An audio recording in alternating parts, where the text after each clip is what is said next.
Agents of I.C.S. is a Monster of the Week horror podcast meant for mature audiences. Viewer discretion is advised.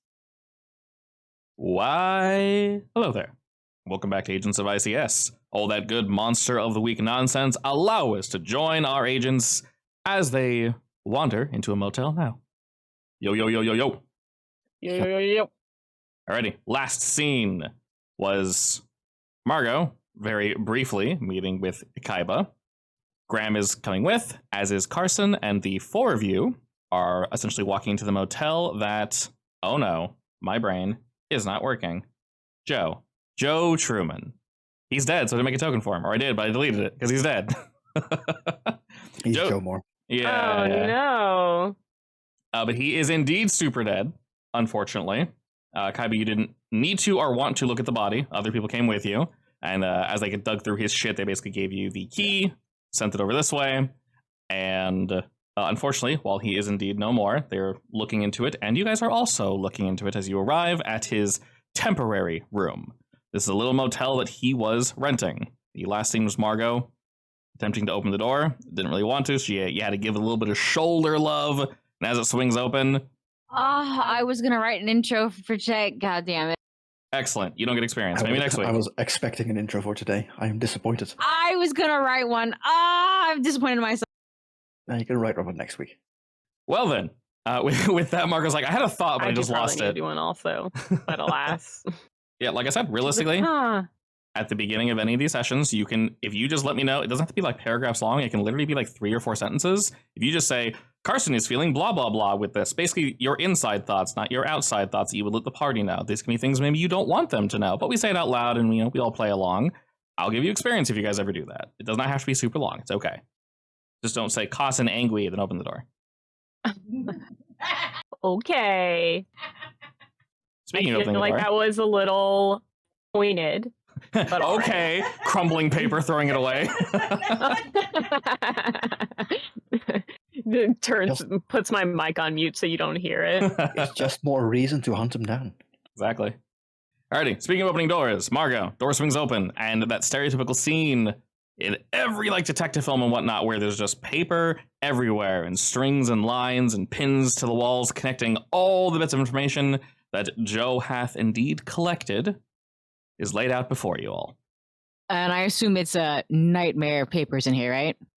Yes, which is funny because he said he was basically ready to wrap things up and he wanted you to give it a quick review.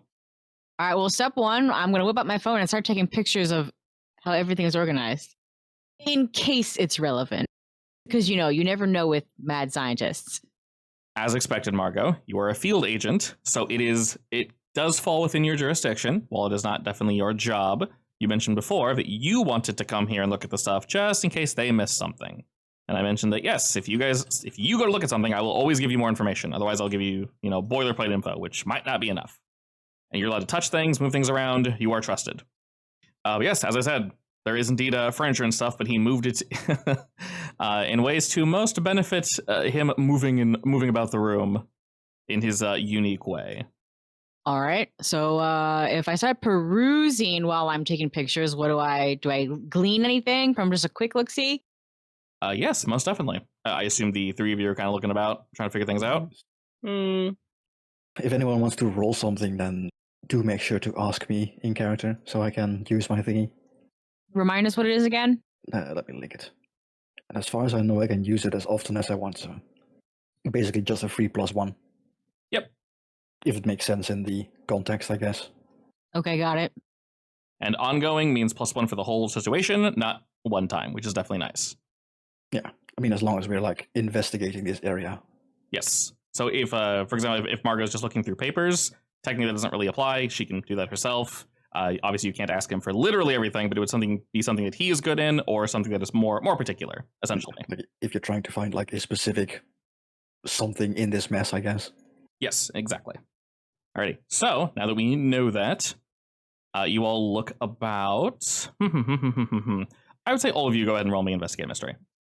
There's a lot going on here. Wow, waifu failing us. Excellent. All right. Successes down the board. Not joining the 11 gang. I'm just a slightly more I mean, to be fair, she doesn't have a Overwhelmed. +2, so she would roll Overwhelmed an than you 11 as guys well. are. The two of you, they got a full success. You can ask two relatively vague questions, or one very, very pointed question. And then, Margot, you get one question. Remember, there are a list of questions. You can always pull from those if you're not sure what to ask. I mean, Oh there's wait, a more hunt-related, so it's a bit... where are the? They're in-game. They're alongside the regular investigative mystery. Well, you know, I.C.S. is a structured business, or a institute, I guess. Mhm. So they have rules and guidelines, so he would try to find, like, I don't know, a book or a report, something he's been writing up. Okay. Can he find that? Most definitely. It is spread out, but Kaiba, you're very good at looking at both organized and unorganized information. So you can most definitely find some information in that regard. Ah, what do you mean with that? What could you possibly mean with that? Do I mean something specific with that? I mean, Kaiba's room is also not all that great. But, Oh, okay. Carson, what you were just asking something. What was the question? So of these questions listed here, Yes. are those vague enough to ask? Yeah, definitely. Now, the thing is, with one of the biggest holdups for most Powered by the Apocalypse games, and this game in particular, is people don't read the rules really properly, and they're a little too loose. The thing is, if the question isn't valid, you can't ask it. So you can't say, what can hurt it? That makes no sense. Right. You're in a room with paper. Why would you ask that? There's no clue here that leads to What can possibly hurt it? Yeah, it Paper makes- cuts, yeah. Daniel. Yeah, I know, right? Where did it go? That makes no sense either. So basically, the question has to be valid. And of course, as with every game, I'll never let you waste a question. I'll either answer it for free because it's too obvious, or I'll say that one doesn't apply, pick another one. So they're intentionally vague enough that I will answer whatever you're essentially asking. Now, you can ask a pointed question. Now, also, if you want, you can wait for Kaiba and Margot to ask if you're really not sure, and then ask a more, like, magnified question, a little closer. Always an option. Yeah. What are the questions that Kaiba and Margot had? I just asked to find, like, the notebook with all the condensed bullshit that he's been writing up. Sure. Right. I'll answer Kaiba's in a moment. Margot, did you have one? Knowing what he's trying to ask? I actually have two, even though I can't ask both. You might be able to, like I said. You can ask me.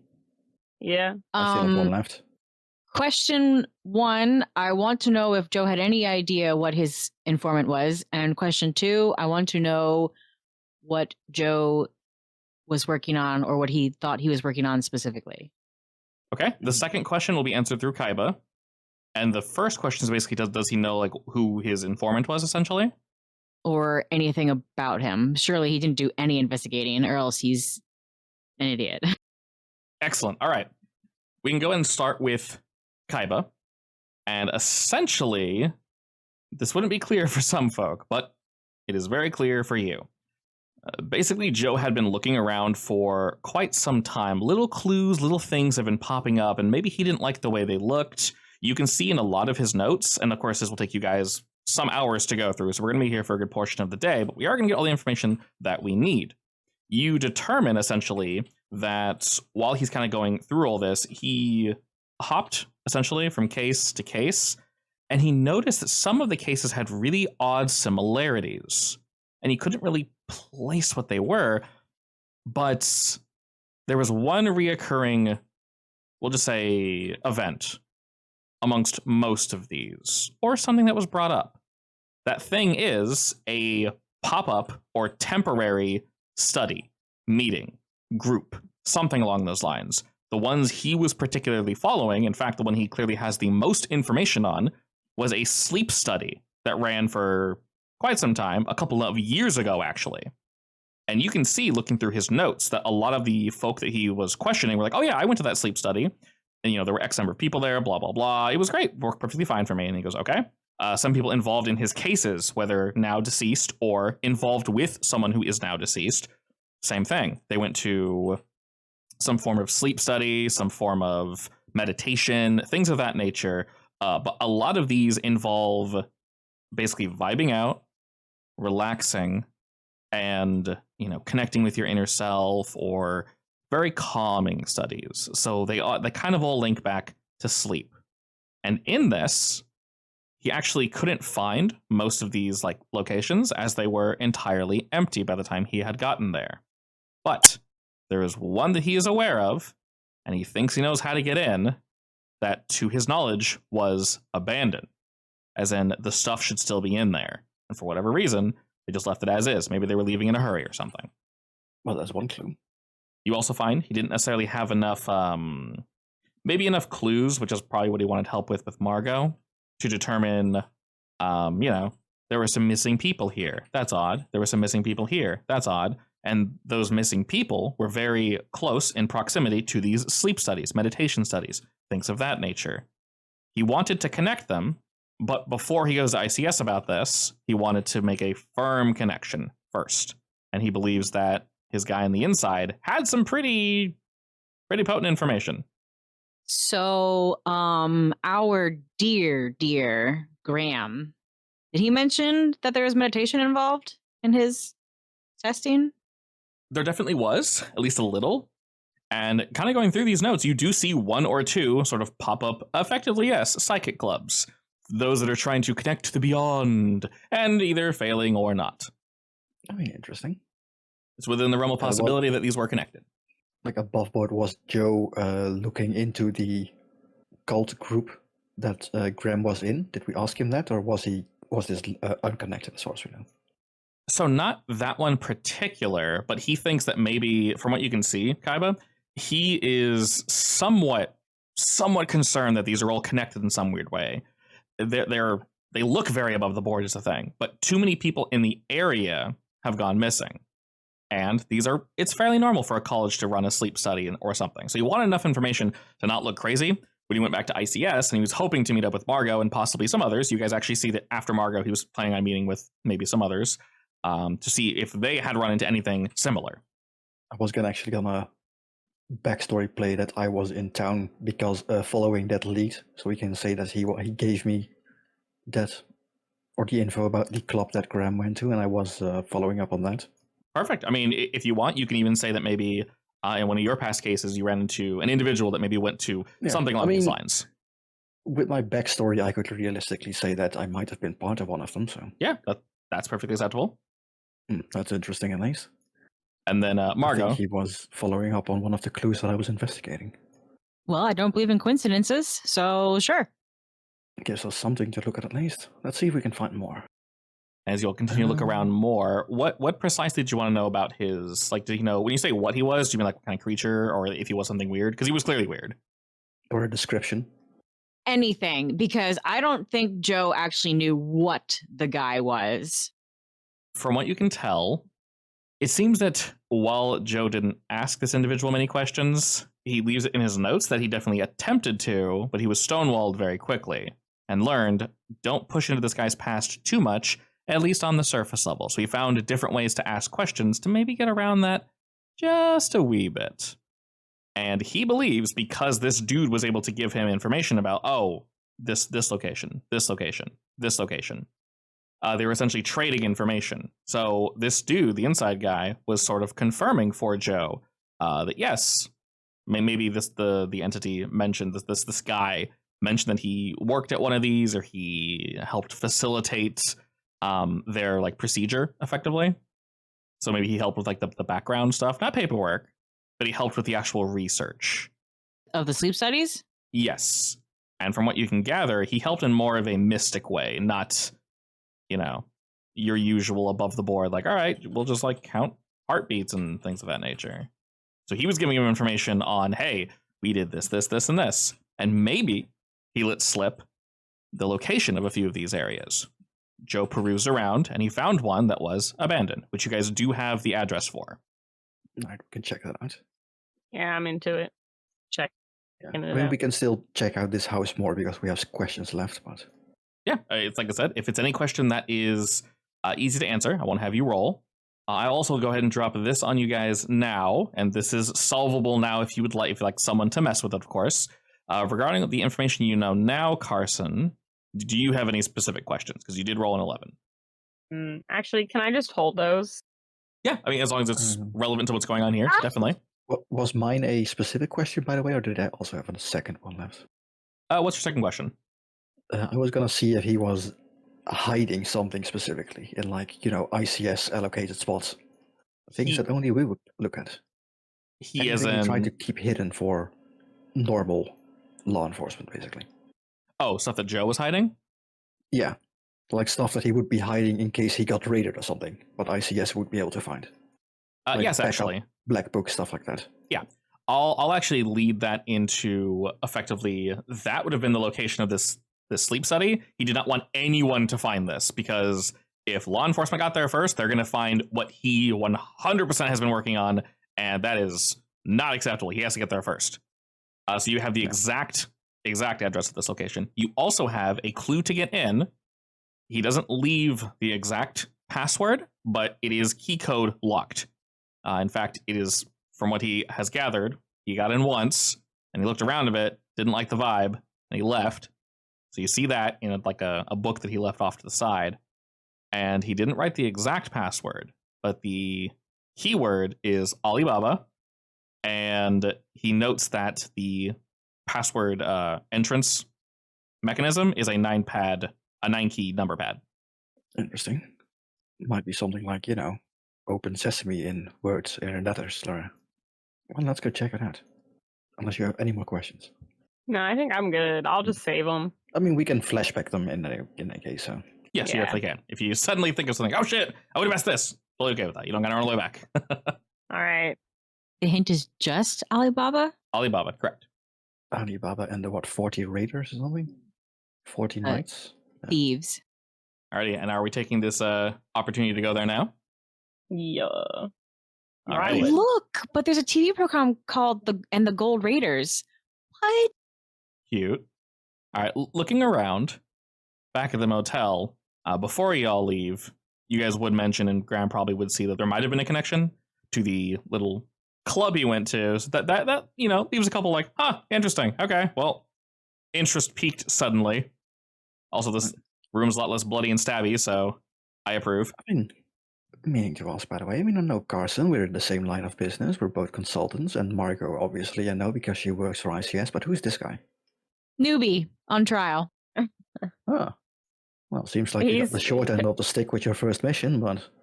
Yeah, especially considering that he's only here for office. If I can make a suggestion, though, be an external consultant. It's far more lucrative.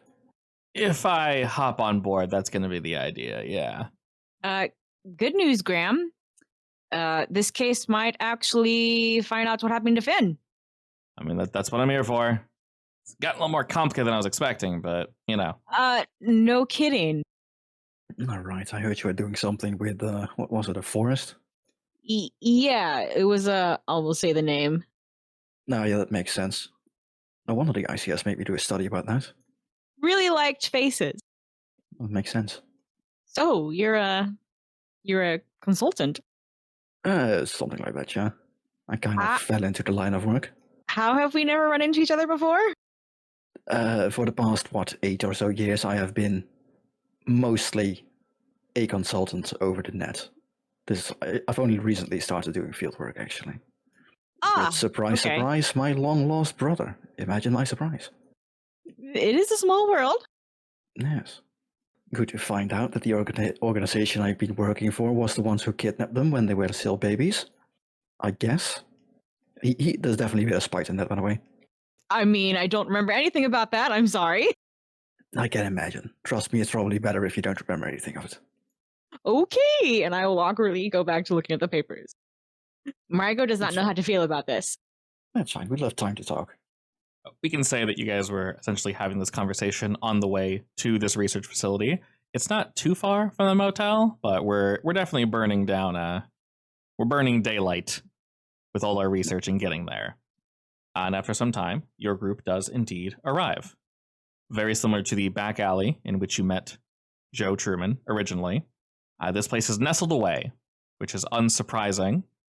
Normal folk would not normally walk by here and find this location or stumble across it. It looks like an abandoned building, but it also looks like maybe it's being run, possibly. Why would you go in though? There's no sign. Windows are very, very heavily tinted. And as you walk up, there is simply 2 strip windows that are indeed tinted, and a large metal door with a 9-number keypad next to said door. How old is this keypad? When you say old, are you asking if it's like dilapidated or? Is it aged, basically, yeah. Like, it doesn't have to be new tech, that's fine, but... It's not super new. I would say it's probably what you expect to find at like a hotel or something along those lines. Yeah. A little dirty because Has it been like used enough that you can tell which numbers have been pressed more than others? A little, yeah. You can tell that what is it? 6, 7, 3 have been pushed a lot. Now I will say, if you guys want to solve this yourself, you definitely can. If you don't want to, technically Kaiba said something that basically solved it. It's Alibaba, except it's the letters instead of the numbers instead of the letters. I mean, I'll try it anyway. Okay, you try typing in Alibaba, basically using the number keypad, and after a second, the red light goes. Bah. Yeah, too simple. I love not saying anything. I can hear her just typing in the background. I'm like, what is she typing? Well, what is she typing? No idea. There's a wall between us. Raiders. Raiders also does not work. I mean, it's the 40 Raiders, right? We'll say you try every combination of that, and it does not work. There doesn't seem to be a lockout mechanism, so that's nice. Open Sesame. All right, Margot, as you slowly type in Open Sesame, which does take quite some time. It is very long. It matches the 367 though. Yes, it does. You type in 673 673 7263, and after a second, the green light goes beep beep, and the door clicks open for you. Raiders also fit the 673, by the way. Interesting. Yes, Oh, I looked up a keypad with letters on it. I mean, that was the intent, yeah. Yeah. You can't just pull Google shit. That's cheating. Hey, the internet is valid in this world. Yeah, you can use your phone. True. You can use your phone. I mean, you can totally use your phone. That's literally Kaiba's special ability, so yes, it is. My special power is internet. Yeah. It's basically magic. Exactly. All right, the door has essentially opened for you all. I'll go in. The door is ajar. The door is ajar, and the door is also a door. After having typed all that in, you can very quickly see that the tinted windows were not the only reason this building is dark. The lights are completely off. There don't really seem to be any standardly built windows that are allowing any light really to penetrate this building. It is not pitch black in here, as the front door is now open and allowing some light to penetrate, but it's not great. Whip out flashlights, I guess. All right, as you hold on your flashlights, you can quickly see that this facility is a little bit larger. Definitely bigger than whatever psychic little club that Graham was going to earlier. Up front, you can see a little reception desk in which someone most likely sat at some point in time. Looking around, though, you see many dead plants, long want for water, but unfortunately never reached their lips, their little plant lips. That would be a really weird imagery. Anyway, you see old newspaper, and you see a couple magazines that have been left out, and gazing at their covers quickly, the dates do indeed align. They date back to about 2 to 3 years ago. Oh, old study. All right, I want to start looking for a place where they keep files. Sure thing. As you guys begin to look around a bit, you see at the front desk, they've probably kept some files. There is a light-stained little portion on the top of the desk where you can see at one point there was definitely a large monitor sitting. Clearly gone now. Computer's also gone. There are some papers left behind, but they very much look like sign-in sheets. So effectively all this up front is completely useless to you all. Just past the check-in desk, you can see swinging doors, both to the right and left of the facility, that move further in. Sure, I'll go through them. As you head on through, you are actually met with what seems to be a waiting room. A second waiting room, that is. Connected to this waiting room is a changing room, most likely for individuals to remove their clothing and to put on essentially a gown in order to, cozy up for the sleeping study. Just beyond this room is indeed what we are, at first at least, looking for to confirm our thoughts. There are rows and rows of beds. None of them are made. It looks as if a number of people, 20 or so, woke up in a jaunt and just left. Quite rude. Past this, it looks as if there is another door that goes further on in. This place is definitely bigger than you guys were expecting. Joe said he left because he felt uneasy, right? Did he mention why? Lack of light, and also basically what we're experiencing now, and you see this in his notes, saw this in his notes, it's way too big for one guy to run around in. Yeah, that's fair. No one should be in here because it was locked, unless someone just has fun running around pushing buttons. But to be safe, I guess sometimes he follows protocol. He wanted Margaret to back him up for this. And this room could house 20 patients? About 20 or so, yeah, from what you can tell. And you can see connected to this room, there is actually a side office. The office dead ends into just that. And then a room past this with not a locked door, but not the swinging doors. So this one looks as if it needs either a key card or something, but the doors don't look, too sturdy, we'll say. And they lead on to another room. Graham, stay close. And can I vibe check? For this particular room, I would say you don't necessarily need to. Everything is as it looks. It is just a room with beds in it currently. So no traps anywhere? Nope. All right. You said the door looks weak? It looks a little weak, but it also has a key card that can most likely allow you in. There's 2 new locations from here. There's an office, and then there is another room going further. No, I'll check out the office. All right. See if you can find a key card, and I'll check the room after. All right. As you head into the office, it is quite small. There are desks stationed for 4 individuals. They also left in a hurry. Upon perusing around and looking through all the papers, we find definitely some information that was left behind. This seems more pertinent than just your everyday fill this out, fill this out, fill this out. You actually find some research data left behind, along with someone's keycard. Oh, jackpot. Damn it. I wanted to kick the door down. I mean, you still can. I would at least like yell back, I found a keycard and also some documents. Can I look at the documents? Okay. Just for something to do. I will help you look through the documents. As you guys are all going through here, there is a lot, but it's all on display for you perfectly. From what you can tell, at least left in this room, this office was, this room, sorry. The individuals working here were specifically meant to track the sleeping patterns and reactions to some form of experimental sleeping aid for these specific patients. There are no customer names in these files. They're all numbers, such as, S10254. The medicine names they also used are very similar. A00125, something similar to that. These numbers are not relevant. You don't need to write them down. I'm just giving you an example. Are there pictures of the patients? No, they're just numbers. No descriptions or anything? Literally just numbers? Is there like a trend or anything that they're tracking specifically, or? Yes, there is most definitely a trend. So after looking at this, kind of while you're looking on the outside, Margot, you notice while you're looking at the beds, probably, while you're gazing around for traps and such, you notice that there is a little slip in front of each bed where the customer's information could go. And rather than a name, a number is slid in, kind of in one of those like quick print, those little devices where you can type a number in real quick and just prints it out and slides right on in. You see basically the same number, S10254. And all these beds have a number just slid in. They claim, at least partially, this was for anonymity. We're just looking for sleeping. Now, you do see weight, height, things of that nature, drug use, alcohol, smoking, that. No names, no locations. They wanted anonymous, but we need to know something about your medical background. I'm going to nab all those, assuming they're not glued to the spot. I assume you guys would have told Kaiba about the entire deal with Graham and Finn, right? Yeah, at this point, since I know there's a connection, I probably would have explained it on the way. Hey, Graham, do you happen to know the weight and height of this Finn guy? Just in case. Not off the top of my head, but he was probably maybe about an average is fine. Yeah, he's probably 5'10" pounds lighter than me, and he was a little shorter.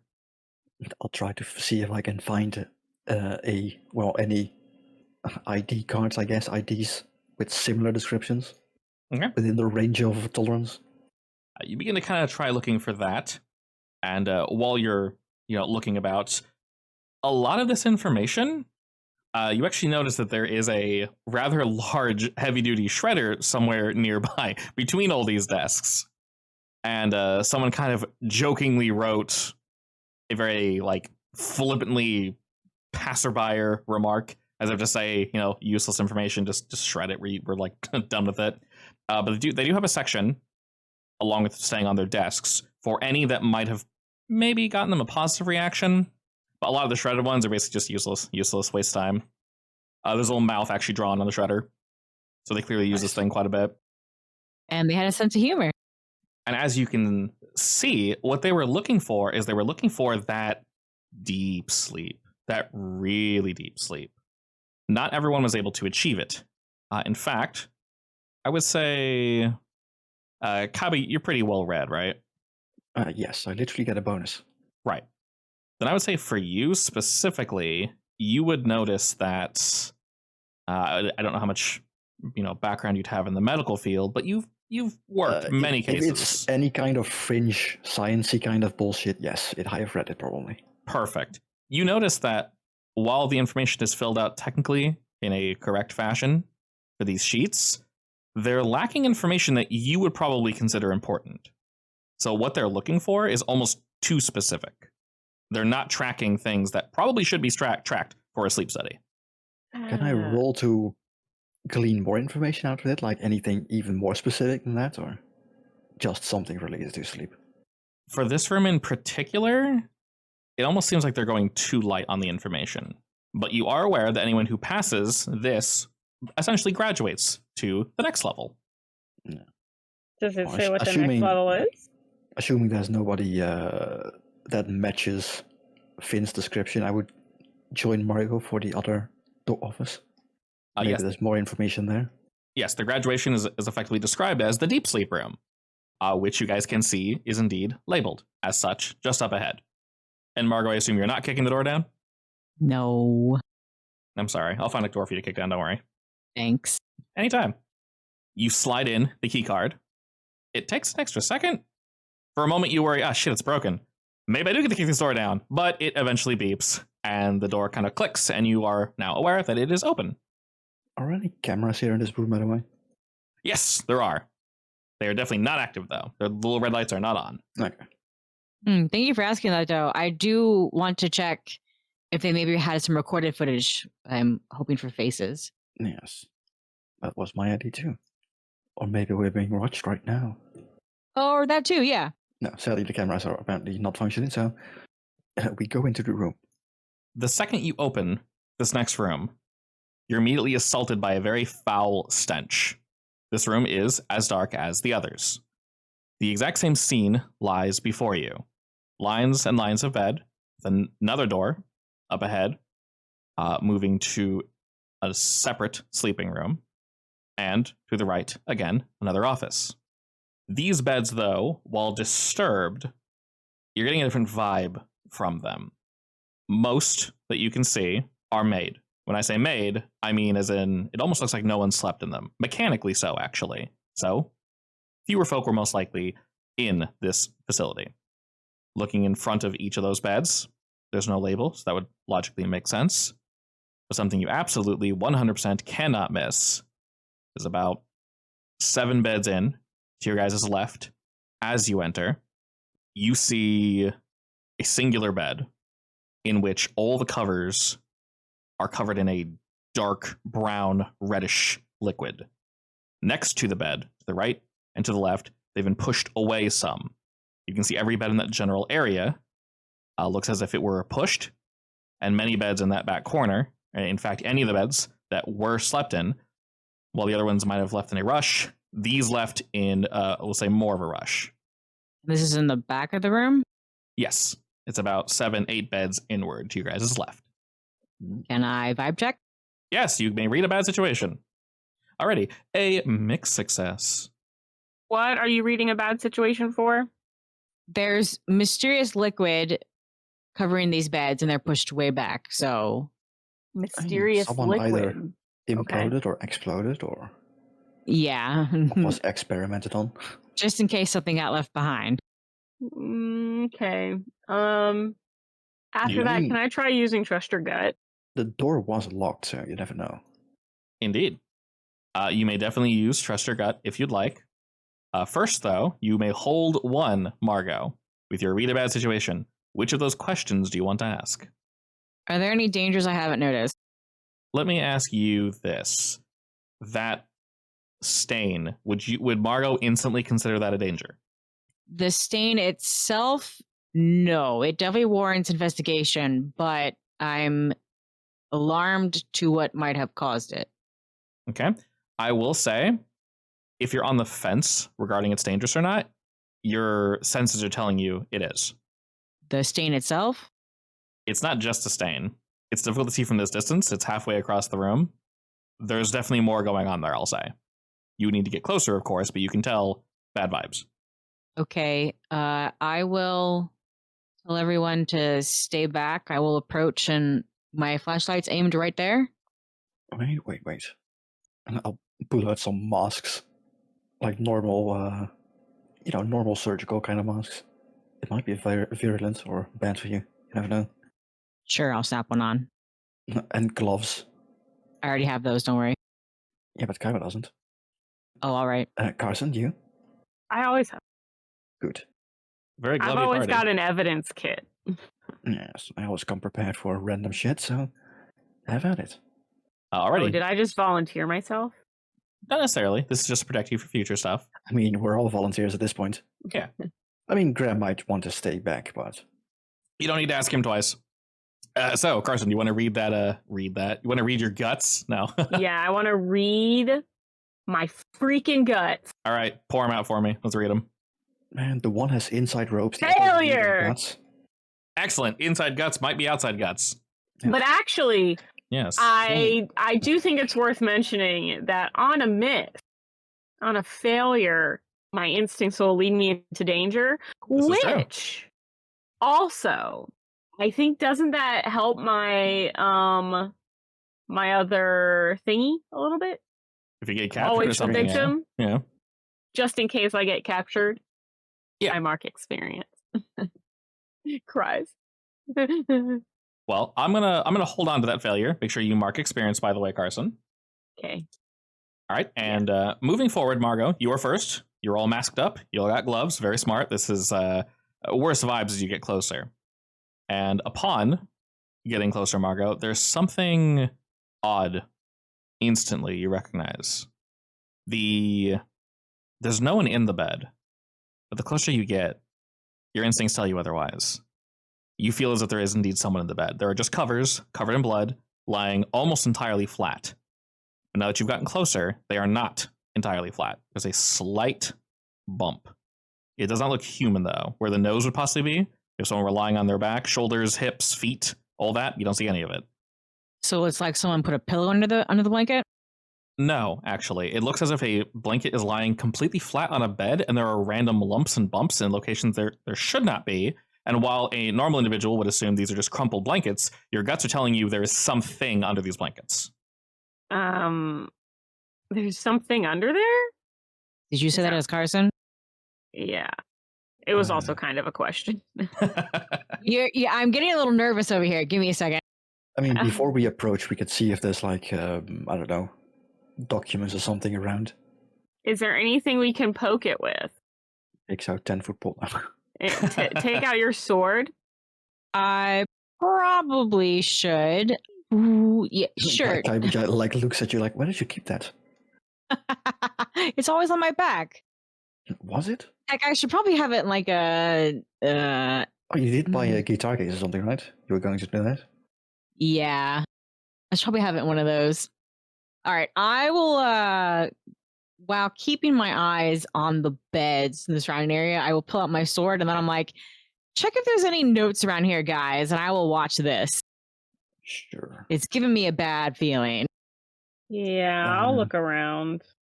The bed with the splotch also has one of those like information boards in front of the bed, right? You Yes, can pick up. indeed. That would require me to get close to the bed. Yes. I mean, you could try wiggling it out with your sword, I guess, but Nah, I don't think my sword's that good. You can see it from here, fortunately, so you could just record the number. Oh, I can? Sure, I'll record the number. sure. Would I remember that number being mentioned in the other office? No, definitely not. So while there was a lot it in that might- office, this one was not there. Well, I should say it was a different. So all those began with S. Or let's say they all began with S, but the beginning number was different. Those all began with 100. These began with 200. Alright, I guess I'll look around to see if I can find a document with the number that Marco mentioned. Okay, so you head to the office looking for that. Yeah. I mean, Okay. if it's not in like the room we are in right now. Looking around the room, at least face value, there's no paperwork outside here, but there is some paperwork near the entryway to the door. In fact, the door to the office is currently cracked open a good couple inches. The office is in the back, right? The office, so this room is laid out the exact same way as the other one. It's a rectangular room. To the very right, there's an office. This next room, exact same thing. Okay, so where are the splotched beds in direction to the office? Opposite side. Splotch beds are on the left side. Office on the right side. Okay. All right, check the office. Okay. Carson, are you checking the office as well? Are you looking around but not too close to the scary bed? No, I'll look around close. Might as well. Most things are surface level. Looking around here, there's no papers. There are plenty of beds. You can see some Are were there pushed away. personal items? No. Entirely clean of personal items. What about medicine bottles? Not out here. Stains anywhere? Sorry, what stains? Yeah, other than just Footprints. like Bloody floor. footprints on Yeah, the roof. Not on the roof, but you do just weird stuff. Stuff You on do- the walls, stuff on the floors. you do see some spatter on the walls, and you do indeed see some footprints leaving from this location out towards the first room where you guys came from. But not bloody ones. Semi-bloody. What do I think the Mm. spatter on the wall is? Blood? It looks very bloody. It smells very bloody. It's all coming from this one bed as well. Hang on, is there only one bed that's ruined or bunches? Multiple beds are ruined, but it seems to be all coming from this one bed. All the Ooh. stain comes from this one bed. Okay, so the the stained bed is the epicenter.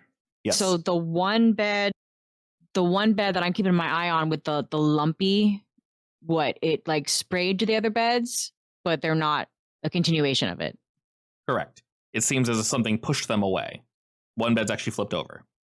Oh my god, he literally exploded in his own skin. Like that The Boys episode. Oh god. All right, Margot, watching this bed, are you doing anything in particular or just making sure the bed doesn't get you? Yeah, I'm roaming for anything that could be potentially dangerous in this area. Okay. While you're checking that out, Jay, you've moved to the back office and you see far fewer papers here. In fact, Okay. there isn't even a shredder. There is a section in where they would put maybe callbacks, not abject failures, but they're interested. There are very few successes, though, that have moved on to the next room. You actually see a small pile, same information effectively, but this one, you notice the same number will be duplicated.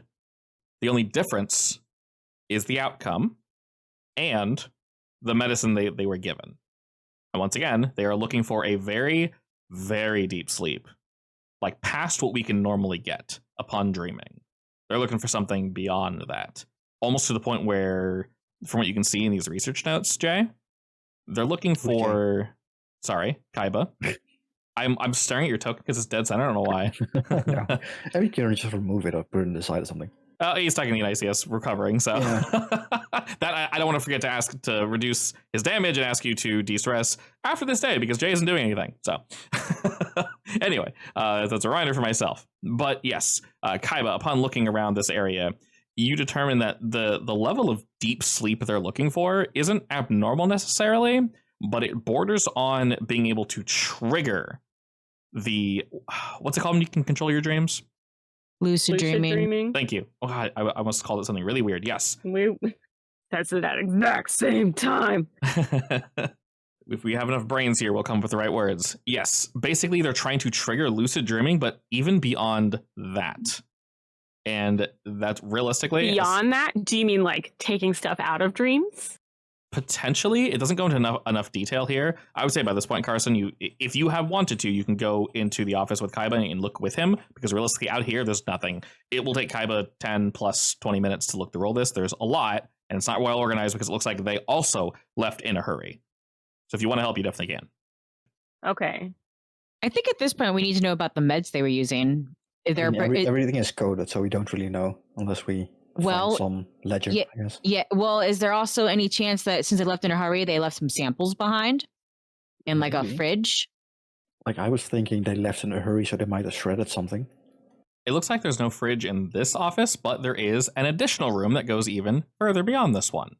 Even further beyond. In which direction of the evil bed? So, to copy what I just said a minute ago, it is once again an exact layout. Rectangle, rectangle, rectangle. There's a third one. Were you to go through the door, you would go through this door too. I don't like this building. We're just going deeper and deeper. And when we get deeper, we'll find out there is another room. And in this, that door, as you guys kind of probably look by it, Margaret, you're here alone looking around. You see that one. This one does not have. It does have a what you call it, but it also has a key code, very similar to outside. So was there anything in the office room? Besides, from what you can tell, them trying to push the same research further, nothing more I can give you in that sense, unless you have an exact question. Specifically, if I could find the number of the guy that exploded in his bed. Yes, if you that can. was present. He was one of the prominent research subjects, and he was ready to move to room 3. They were very excited, actually. Clearly, that didn't happen. Who? I'll take that one with me, and I'll note the number for the medicine that he got, I guess. The lumpy bed was the one who was ready to move on? Yes. And I'll look for another key code, I guess. Wait, was it a key code or key card? Both key code and key card, this one looks like. Oh, great. So from if it's not in the office, then I'll just... Margot, you can kick this one down. It does swing inward. Yeah. Sadly, we don't have anyone that can, break in. Nothing's moved, right? You have been staring at this lump for like 20 plus minutes now. All right, we need information first. So I will go and kick it in. Yeah, I mean, if you want, I can take a closer look at the corpse and see what's so dangerous potentially about it, but... Oh, you want to do it? Sure. I've read a lot about, weird stuff. I get a +1 to this. All right, sure. I mean, we do need to know what happened, and yeah. All right. Can I investigate a mystery to find out what the hell happened to this corpse? Since Kaiba's offering, I will keep sword and flashlight at the ready. Alrighty. Are you you're moving in to unsheath it, basically? Yeah. Yes. I guess we'll ask that question. Who's looking, who isn't looking? Very important question. I'm looking. I'm probably looking because, I need to do my research. Graham, don't look. Graham turns around. Are you looking, Margo? Yeah, of course I am. I'm about to go bonkers, aren't I? My stress is super maxed out. Okay. It is almost there, isn't it? Perfect. Oh, God. And Jay, you're the one releasing, unsheathing it? Please don't make Jay's me in his regret hospital this. bed. Jay's in his hospital bed. He can't do much. Damn it. Kaiba. I'm not even looking at the token now. I'm so used to calling you Jay. I apologize. I'm just like, doing the weird doctor thing, like stretching my gloves and then like pulling it back slowly. All right, excellent.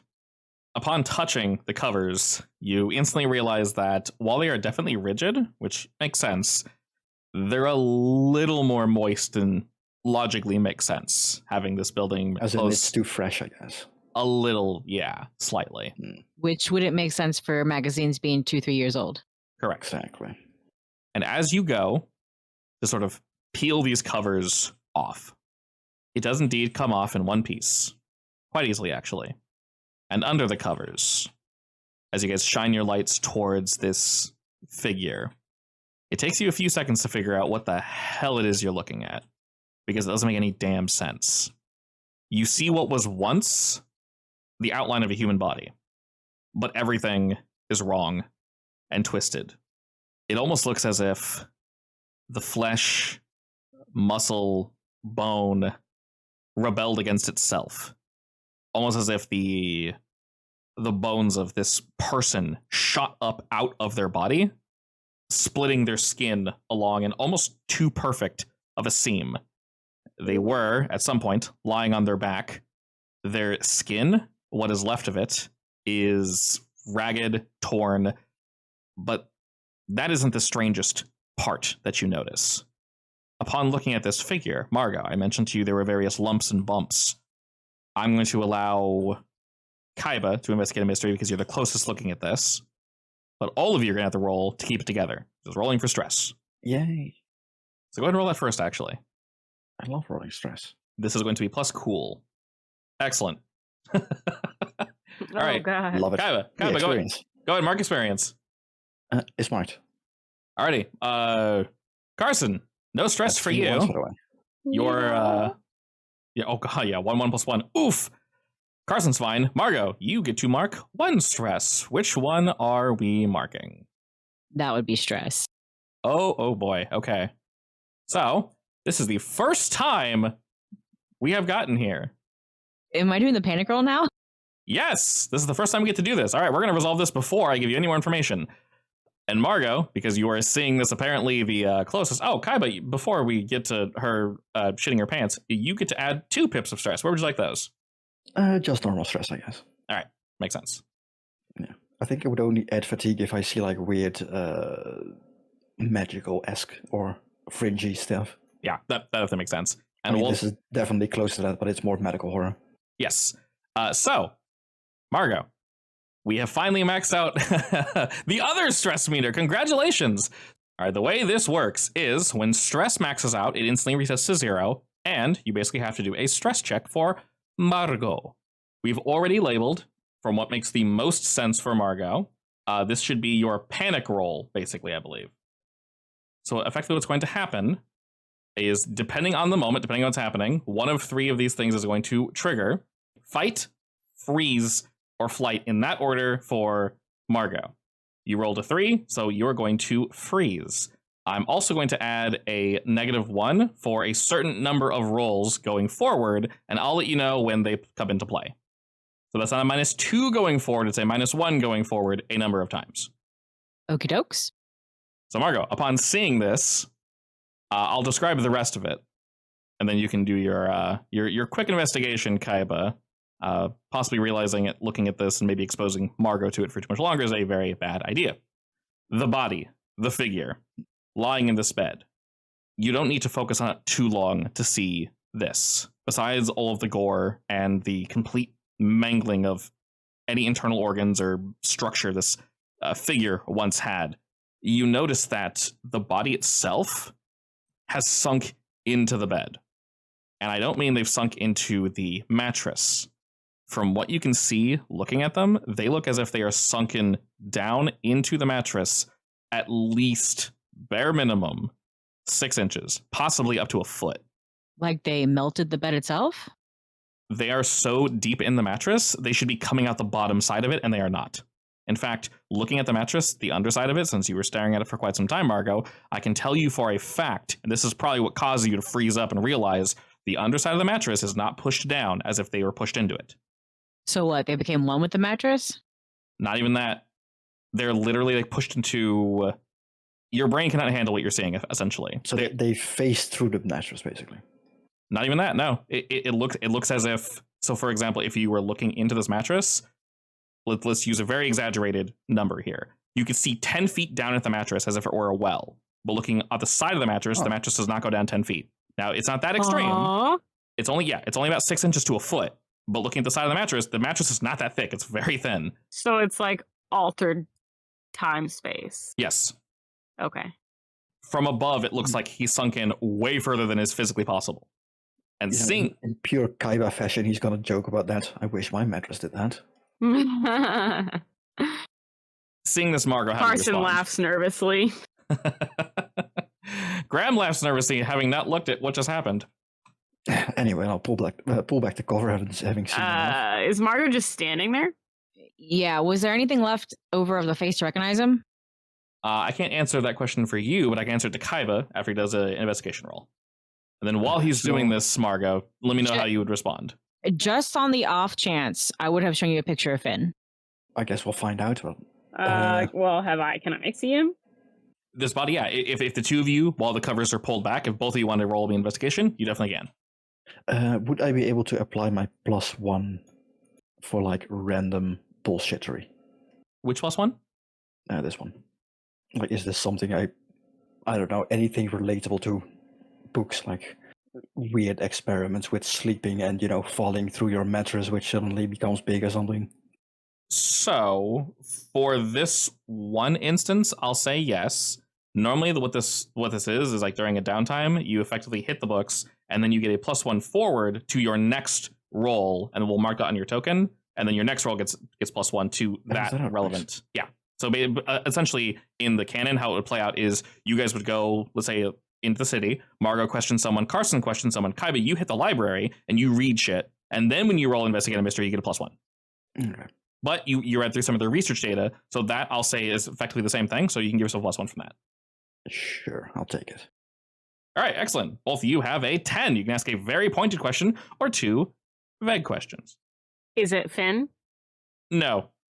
If this was a person, you cannot tell who they were. There's no way. Okay. So there's no identifying marks? Nothing. The more you look at it, the less human it is. The head, arms, they're not where they should be. The shoulder is like where their hips are. Ooh, creepy. Like they Does it look winched in anything on themselves? Does it look anything like what that guy did to Joe? No, this almost looks like something inside the person burst out, attempting to escape. Their skin, so for Carson and Kaiba, you guys can see a little bit closer. If you're not sure what to ask, I could sort of like describe what's going on with the body, because you guys are really only going to get a flash of this, if you'd like, for one of your questions. Yeah. Sure, go ahead. Okay.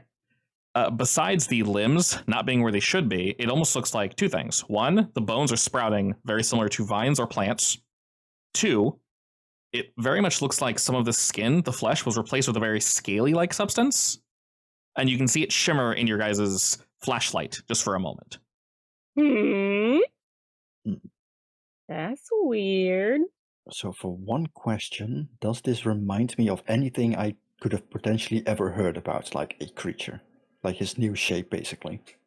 Very much so, but in its current state, you can't place it under any particular myth or mythos you would have heard of. It almost looks like, either a miscommunication on what the creature should have looked like, or a merging of more than one. This is just chaos given form. Are we talking like bad taxidermy kind of style, or more like a chimera? Probably more like a chimera. The parts meld very similar to, I guess, like mashing clay together and twisting it. All right, noted. There are no hard cutoff points. There's like streams of the scales running down, but there's no real pattern to it. It almost looks as if they were growing and then stopped. It has the head of a minotaur and the tail of a mermaid. And the footprints we saw on the floor. This is probably not one of the questions I'm asking, but just something we noticed. Did it look like they were from a person coming from this bed, or like just a normal person? Yeah, to add to that, does it look like anything actually did escape from him? For the footprints, this is not a question I'll count against you. It looks as if the neighboring bed, the person jumped out and ran through like a blood stain. Blood pile? What? Yeah, pile of blood, it's fine. Congealed. I mean, I wouldn't notice that while I was staring at it earlier. Yes, yeah. Like I said, this is just elaborating on earlier. They're not weird So footprints. for my second question, I guess, it was still like wet and sticky, like it's fresh, right? Does it look like it is still fresh? Slightly. You don't see it actively bleeding. So it might basically still be pseudo-alive-ish. Potentially. It's not dry like it should be. All right, good to know. Well, that would imply that there's also time manipulation in this unfortunate bodies. Carson, do you have any particular questions? I mean, is there anything else that I can gather from like what's in front of us? Are you looking for anything in particular? Any idea about what actually happened here? In terms of what happened here, that's very hard to... Obviously, some kind of experimentation. Yes. I will say it's a little hard to answer with the information you currently have. Mm-hmm. So I'm not sure how Carson would parse this information, but besides something very clearly going horribly wrong, you've been doing this job for long enough that this is definitely an incursion of some variety. It looks forced, though, and it looks as if they didn't calculate something properly and it went wrong. Something from somewhere else that did not belong here decided to come here. Maybe more than one something, judging by its current form. Do you think they were trying to open a portal with people's dreams? Yeah, possibly. And something came true. And with the two of them whipping open the cover really quick, gazing at it, getting the information you can, then closing it, Margot, how are you responding to this? You freeze up. What's going through your mind? I think freeze is the most awkward of the things I could have rolled. I agree. Is it realistic to stumble over to a garbage can and throw up? I'd say that's, yeah. All right, I will have her do that. All right, as they're sort of, discussing this, your mind just goes blank. You freeze up. I would say you even drop your weapon. It clatters to the floor, and you don't rush, but you very robotically and methodically can hear yourself saying, I'm going to puke. I'm going to puke, and I need to find a trash can. You find one, you freeze there, and you vomit. Where did she go? To the office. Can I follow her? Yeah, of course. She's not doing good. I'll be fine. I just need a few minutes. Can I pat you on the back? Sure. I pat her on the back. I'm like, do you need some water? I have a water bottle. That would be great. Yeah, I give her the water bottle from my backpack. I'm gonna swish and spit the first one and then drink a little more. You can keep that free of charge. Thanks. And then I pat her once more and I get up. I've seen a little too much shit in too short a period of time. Yeah, I could, I gathered. Kaiba would have stayed behind a little while and then, picked up the sword and slowly walked your way. And everything all right? As he's inspecting the sword, by the way. Yeah, everything's fine. Not the way I wanted to impress my brother in our first meeting. It's fine. You never get used to this stuff, honestly. I've seen my fair share. I am used to this. This shouldn't bother me. No, it should. The moment this stops bothering you, there's something wrong. Trust me. That's fair. Wait, Yes? y'all siblings? Did I know that? I think Margot said something about, are you my long-lost brother, that I just found out a week ago out loud when we first met? Okay, Yeah. but that could just as easily have been a joke. Like, let's be honest here. My No. face would not have said that. Kaiba also reacted with, yes, that's me. Very seriously, so. Oh, well. Like, you would have noticed it, probably. Yeah, I'm sure you're capable of reading how serious the moment was. I'm like, this is a little weird, but all right. I'll hand you Not back the the sword. best. That was so casual. I haven't processed yet. Oh, that makes sense. And Okay, Like, maybe never I'm mind more then. stressed. More stressed. You're Kaiba just is literally stressed out. a closet hermit. He doesn't know how to process emotion anyway. Oh, okay. Well, you should get on that. Yes, anyway, he hands back Women the like sword. it when you process your emotions healthily. Just a little pro tip. Oh, trust me, my therapist thinks the same thing. Not surprised. You know what she knows what she's on. Yeah, I mean, she did help me find you guys, I guess. So. There's that. Anyway, hands back sword. I like your sword. You should see mine. Are you carrying one? No, not on me right now. This wasn't supposed to be a job, so, No, this wasn't. Let's move on. Do I need to smash this door down still? If you don't have assuming we did not find a keycard or a code, yes. you can definitely double back and try looking for one. Margot? No, I will happily No. smash it. How sturdy does the door look? Definitely sturdy, considering it's both a keypad and key Does card that lock. mean I can use no limits? You can. Yes! Wait. Just, can she help? Can she ask me for help to find some weak spots on the door or something? Is Margot in the mindset to do so? I just want the experience. Ask me for brotherly advice. She's currently a balloon. Give her a second.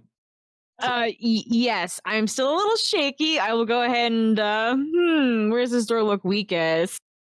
Well, it's mechanically locked, so it probably has deadbolt. So honestly, aim for the hinges. Pinch it is.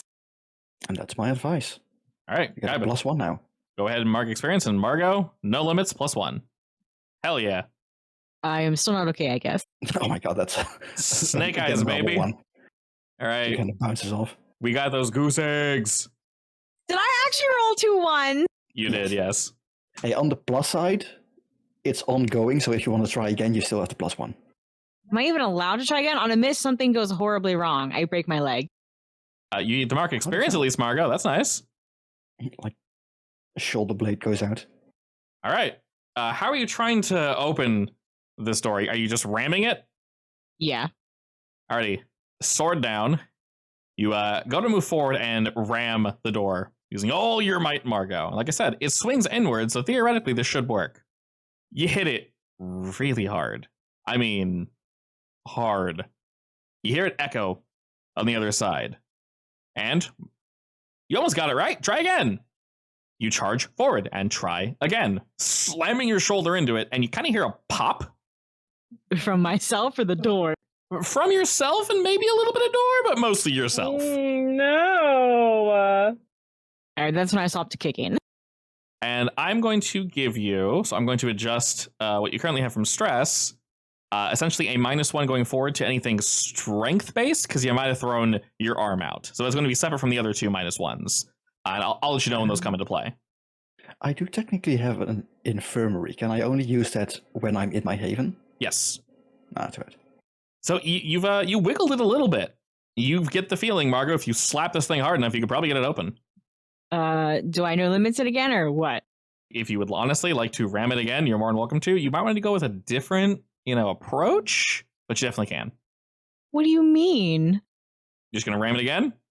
Yeah, why not? I'm not telling you not to. What else do I have to kick it in? You'll probably get this quick -1. Oh, you're rolling it again. Cool. Was that with his +1? Yep. Yes. Okay, I would have used one of the -1s, so you're down to 2. That's good. That leaves you at a 10, which is still a full success.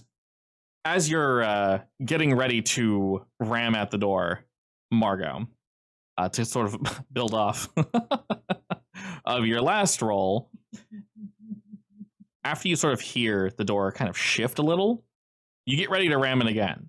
But before you do, you hear a sound come from the other side. And although you cannot see, you hear something like hitting the door rapidly. And you hear a muffled voice like, "Whoa, whoa, whoa." But I just kicked it in anyway. I was going to say this before you rolled, so you kind of just rolled. So was that a sound to not kick the door in? No, it sounded panicked. Like you hear someone calling for you. On the other side, right? On the other side, correct.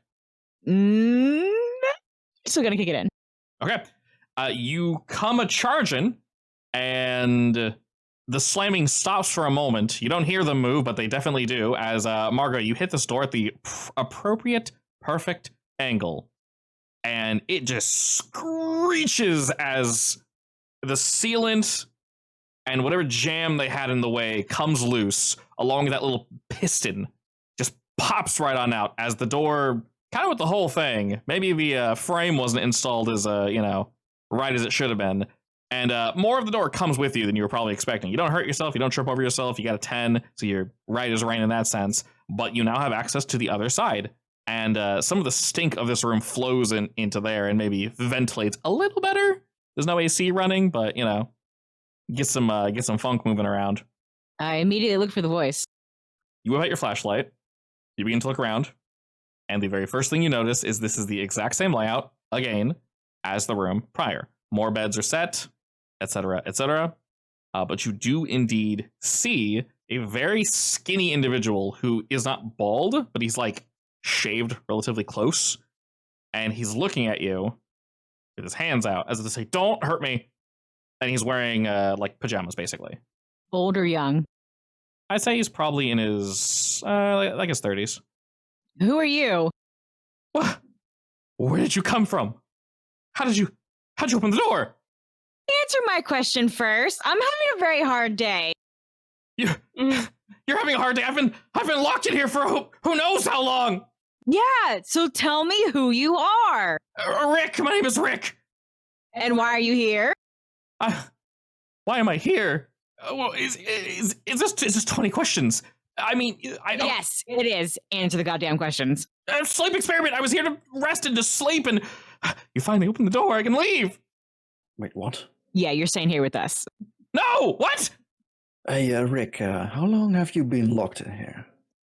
Way too damn long. Are you kidding me? I've been having to ration out whatever they left back here with us. Do you have an Answer the idea question, what How happened? long? What?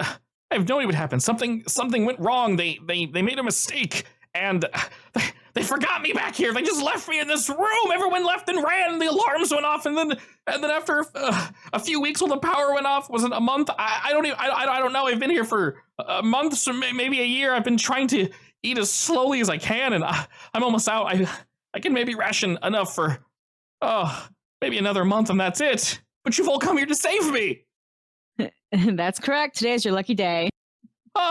He falls to his knees and goes, yes, yes, yes. I will grab his arm and yank him back up. Yeah, it's still not safe to leave it though for now, so... He doesn't really want to come with, but as you pull him up, he goes, oh, sorry, and he leans back and sits on one of the beds. As I mentioned before, most of them are made, like 2 aren't, but he's just sitting on one, just breathing like, oh man, and you can see all these beds here, they indeed have machines next to them. They are off. Obviously, there's no power going to them anymore, but you can see that the one that he was most likely sleeping next to had a bunch of shit that was still plugged in and functioning. It's all just laying sprawled all over the bed and all over the floor. Like, breathing apparatus, all that nonsense. Which part of the experiment were you? I was the last stage. Apparently, I was doing really, really good. I was having fantastic dreams. I saw the most beautiful things, and those bastards just left me back here. Were you the only one? Yes. Do you know where they keep the meds? Well, they probably took them with them. Maybe they're in the manager's office. Yeah, manager's office. It's right over there. That's where I got all the food from. There's a refrigerator with obviously all the shit went bad, so I had to smash most of the cans and such open. They had some stuff back here for us. I guess they were planning on more people, but well, good for me. I ate it all. Oh God. I mean, if he survived 2 years, he said?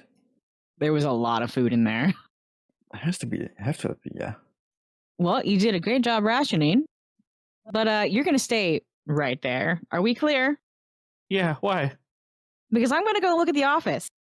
Okay. Like you said, bad stuff went on outside. Trust me, you don't want to see it. Oh. Did they mess something up outside? Yes, I and I could say will that. walk off to the office. Okay, I'll stay here for now then. And Graham just looks at him like, okay, kind of gives him a nod, and he nods back to Graham, and Graham will kind of watch him from the door. He's not really following you guys to the office. Hey, Graham, why don't you go fill him in on the things he has missed over the last 2 years? Like world events or this old Yeah, just shindig? keep him company. Maybe he'll tell you some useful things, I guess. Yeah, sure, I'll chat with him. And Ooh, and you might be able to ask if he knew anyone named Finn, assuming they shared names with each other. sure. Graham sits down and goes, hey, Bo, what's up, man? How you doing? I know shit looks rough, but let's chat a bit while they're looking at things. These are good people. They got you taken care of. You don't need to worry, man. And he calms down a bit and goes, all right. And then Graham just starts talking. He'll eventually bring up Finn, but he's trying to kind of get him at ease initially. Yeah. And this Ooh, room. Look at Graham go.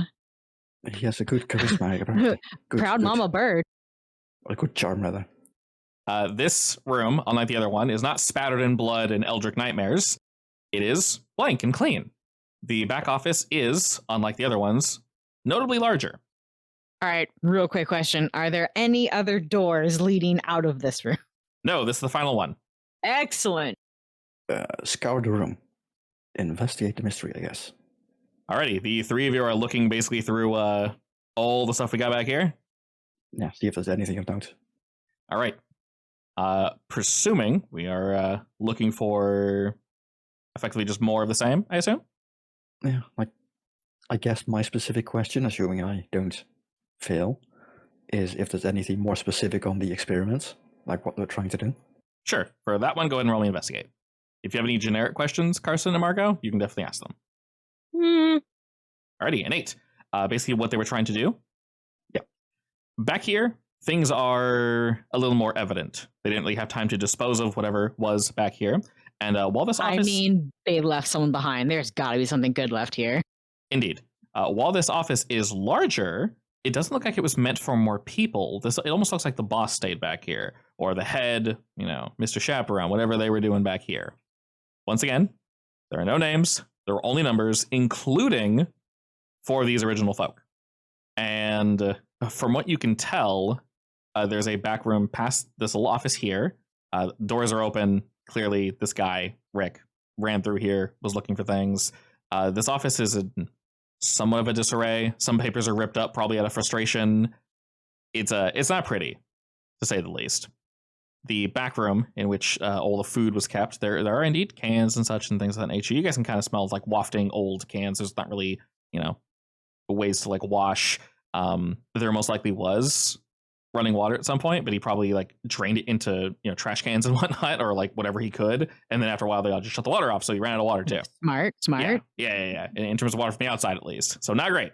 But looking for clues and information, you can find Kaiba that going even further beyond, they were trying to not necessarily allow the user to go into a deep sleep, but they were maybe trying to invite something into the user. They were trying quite a few things back here. So we only have one question, but I'll elaborate to a degree that I can. The tech back here is not anything you've seen before. The tech he was connected to is also wholly unique to this facility. There seems to be a device that is attached to these folk in particular that allows them to see, or from what you can tell of the notes, there are like little drawings. I'd say for each patient, there's a section for a drawing. And in that drawing, it's incredibly straightforward. Get a pen and just do black and white. You see a machine next to that is not currently on, but it looks as if it can only display information in binary. So lights are on, lights are off. So it's black and white basically. And it looks as if this machine were connected to them. And from the notes you can tell, it's almost as if they were using this machine to look into the dreams of these individuals and record what they saw. And you see various drawings. Now, the person back here was not necessarily an artist, but they only recorded what they saw as useful. There are some, hallways, rooms that have no ceilings, go on forever, and are just pillars and pillars and pillars that wind up in stairs, and creatures running down the stairs joyfully with flowers sprouting out. It doesn't make any sense. So like the drawings don't really add up to what is drawn. The drawings don't add up to what's described, but he's trying his best to like describe them. And after a while, you realize he gets frustrated with these absurdist dream. And a lot of the notes are essentially asking the dreamer, all right, when you take this drug or when you do this, I really need you to focus on the things you see there, not your surroundings. You need to focus on the individuals. If you see someone, I need you to try talking to them. I need you to try interacting with them. And when you do, you need to focus on them. You see lots of instructions, like he's trying to, how do I phrase this so that they do what I need them to do when they're down, when they're in there. So from what you find, Kaiba, he basically sent them off to Dreamworld and needed them to the best of their ability, come back and say what they found. I mean, shit, you even have a section in these notes for both Rick and others. Of course, his name isn't on there, but he's sitting on the bed, numbers match up. We've done the song and dance before, where he records what Rick said, and then he records what was actually seen on the monitor. And they don't always add up. So some confusion as to whether or not the monitor is lying or the individual is. Are there any pictures of people? No, there are no pictures of people. So there are these rules that are basically like, if you see anybody, do all of this, but none of the drawings are of people. Yes, so you actually notice in his notes specifically, maybe not the ones that are facing for the test subjects, a lot of his notes are very, very cold, very disconnected. And the word person isn't used. The word entity is used. If you see an entity, please try to communicate with it. Are there any similarities in any of the drawings? Yes. That seem to be like recurring? There are. You definitely notice certain shapes and outlines that have I'd say they have the same vibe, maybe. Same general cut. They're human in nature, but there's always something off about them, whether there be an extra growth where the head is, where an arm is, and some are zoomed into very odd locations, almost as if the dreamer were focused on like their hand or their hip, but not necessarily zooming all the way out to see their entirety. And some of these are just shapes. Twirls and swirls, maybe something that is similar to a feather. From what you can tell, it was difficult for the researcher to parse what was shown on the monitor, and also to parse what was explained and described by the sleeper. Do you have any questions, Margot? Were there any fridges with drugs? I want to eat some. Yes. Back roll where the food was. There is definitely a sample. We don't know if it needed to stay refrigerated or if he took it out to have room for other things. Very difficult to tell, but there are definitely some that are remaining that were not taken by Rick. And there's very few, but we'll say there's I'll say there's 3 different samples, and there's a few from each. As in a few, do you mean a sample from each part of the steps of the test? Yes. It seems they kept all of it back here. So there's 3 different samples left behind, and I would say there's a handful of each of those samples. Are the samples also numbered, or are the actual names of the drugs on there? Numbered, 100% numbered. Okay. All right, well, I am 100% grabbing every last sample, and I'm grabbing every ounce of notes that I can shove into a bag or something. The notes with like the drawings and the questions and stuff like that, Kaiba's picking up and taking with him. Yeah, I.C.S. needs those not in public hands. Definitely. I mean, we should probably also call this entire place. Absolutely, yes. Oh, I guess I can do that right now. It appears to be clean. Yeah, so we don't not have cell signal here. Oh, nice. Good point. God, I missed that. I got so used to not having signal that now I've forgotten how to use it. A gift from the gods. All right, while I'm grabbing the samples, I will go ahead and call it in. Okay, what are you calling in precisely? Abandoned research lab. I'm grabbing all the notes. There's a survivor. He's malnutritioned, and also a body that appears to be suffering from some sort of time-space distortion, but it's dead, I think. Maybe. Well, it's not alive. Hey, actually, it's not alive, but did we like try putting anything in the time-space distortion? Do you want to? I do not want to. I.C.S. kinda can mess wanna. with that. No. Are you sure? I mean, Actually, I think I would like to drop something in there. you might be able to convince Kaiba if you want to. Sure, he'll help you out. Yeah, I kind of want to try that. But if it involves looking at it again, we might take more stress. Yeah, I'm not doing that, and I'm going to wait until I've got everything out, all right? Well, I mean, see, here's the thing. Kaiba has a history, so you can definitely convince him if you want to. In fact, he'll give you some advice if you try. I kind of want to, like, now that I've, like, really let it settle in, I kind of want to put something in there. Sure. What are you planning on putting in there? I don't know, probably an object. What kind of object? Flip a coin in, throw a coin in or something. Yeah, pen, something. Oh, something small? Yeah, something small. Not my hand. Oh, yeah. Just I to mean, be clear. You're not an object, of course. But, yeah, I'll try putting something in there. Perfect. Okay. Well, Margot probably doesn't want to go over and experience that again. So Actually, while Margot's on the phone, yeah, I'm gonna look at Kaiba and I'm gonna be like, I kind of want to put something in that weird time space area now. So I don't even hear you doing this, you ass. Yes. So, like, if there is a role involved with this, you can decide on itself. I would like to, like, give some advice. It's like, okay, maybe if it's can I use my often write on, like, a stress roll? Or is that something else entirely?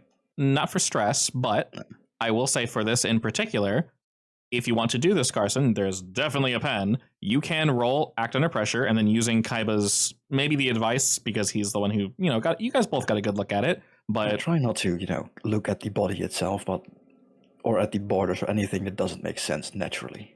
Like, try to, how do you say, like, distort your own vision, I guess. Look in the space in front of the space, so you don't actually see it. I'm not entirely sure why I'm suddenly compelled to do this. Like, I will be honest, person. I thought about doing it too, but then I'm gonna go ahead and do that. All right, go ahead and roll me act under pressure. I will use Kaiba's advice. Okay, you can roll act under pressure, and Kaiba, you can mark experience. God, I love experience. We're eating so many snake eyes today! Oh, God. Well, she did not add the I was hoping it would at least be a little better than that. Oh, God. Alrighty, that is indeed, even with the +1, that's a 5, so that is a full-on failure. Oh, jeez. I should have known. I had a feeling that I was going to regret this. It's just some stress. It's fine. Yeah, definitely some stress. Yeah, put it on stress. That's fine. Alrighty. Suddenly I'm weirded out by how strange this situation is. Just gonna throw it on credit. Yeah. Okay. All right. As Margot's making this phone call, you guys pass by Graham and the lad. He kind of gives you a nod, and so does Graham. They're not really sure what you guys are doing, but you head around the corner, and you're going to drop a pen into this little space-time pocket, flesh pocket. Ew. Yeah. It's like a pita. All right. Pita full of bones and other fun organs. All right, cool. Well, Kabe, you don't necessarily need to look at it, so I won't have you roll stress unless you absolutely want to. Good, because I wasn't planning to. Okay, but you don't really don't have to. You can be here to advise, but I don't see why you'd look into it. Like, if anything, I'm just looking at Carson. Perfect. All right. Most excellent, actually. All right. So, Carson, as you move on in and you kind of open up the sheathing, I guess, the smell hits you instantly, and it's almost like it has been building for like far too long. It's a hefty stink. You can almost taste it in the back of your throat. It's awful. Weird question. Yes. Is it just hitting me because I failed the roll? Or is it like it's been stewing? It smells like it's been stewing. Regardless of the outcome, you're going to become very intimate with the stink. I hope I don't take it with me everywhere. Oh no, it's not going to stick to you. Hopefully. Okay. But that's the most important part. You won't forget it. That's for sure. Great. I close my eyes at night, and that's what I see and smell. You see the smell. Yeah. I mean, you are afraid of cramped spaces, so this is a... I am actually. Oh my god, why did I do that? That's because you're fine. a genius. I mean, I this just is had not a cramped space. moment This is of- like space expansion. This is So exactly what actually- you want. Okay, I actually think that would be really funny if I like drop something into that like pocket dimension, and then all of a sudden I was like, "Oh my god, that's exactly like how claustrophobic this is making me." Just like suddenly realize that it's a small space, and you're like, "Oh god." I can see that. Alrighty, so Imagine being stuck in there. What if the guy's still alive? Oh my god. a couple of things are going to happen. As you move your hand forward, you get ready to place it in, around, somewhere near the side, probably, because if it lands on top of the body, it's just going to land on top of the body. You want to see what this actually does. So you need to get just a wee bit closer. You're fine. Margot is this close. Or I get Wait a second. Wait. Yeah? Is this the bad result you were holding on to? This Yes. is a multitude of things. Oh god. Why did I not think about that? Go on. It's fine. It's not like you're gonna fall into the space and be trapped there forever and ever. Stop! Oh my god. Go on. So, as you place your hand out in order to deposit this pen, you do. You let go, and there's like a valley sort of between the side where the covers of this bed are flowing downward, between where the leg is, where the pen can be placed. And you notice upon kind of looking at it that there isn't really a bottom to this, which logically makes sense. And the pen lands and falls and also lands and is absorbed by this space. Seemingly continually, Carson, falling while being hugged by this odd texture, fleshy substance, almost as if it's taking it with and just slowly falling down and down, down as it's held so very tightly. You're not moving closer, at least you don't think you are, but for some reason, Carson, this pen has been falling for quite some time, and you feel as if you can follow it. You can still see very clearly how the pen has fallen. She's leaning a little too close. And continues to fall. Oddly, this seems to go on for quite some time. You're absolutely just, your entire everything is just engorged by, damn, why can I both see and how far is it going to fall? Love, do you mean entranced? Yeah, that one. What did I say? Engorged. Maybe you're hungry. I don't know. Think outside the bun, baby. All right. And as you're sort of looking at this, You engorge yourself on the body. you Ugh. man, you feel as if it could fall forever, but you need to see it land. It can't just keep falling forever. It's almost as if it falls, it's hugged by its surroundings, and then it falls again, and just on and on and on in a cycle that seems as if it lasts forever, Carson. But from the outside, Kaiba, what you see is Carson move their hand in a very reasonable distance, and Carson goes to let go of the pen. But something stirs in this corpse, this body, shudders, as if to react to something being too close. Another. And as it does, you see all at once, suddenly, Carson's fingers sort of twist and swirl in an almost like light being bent along with the pen. And you can see all of it caught up in this one like pinpoint.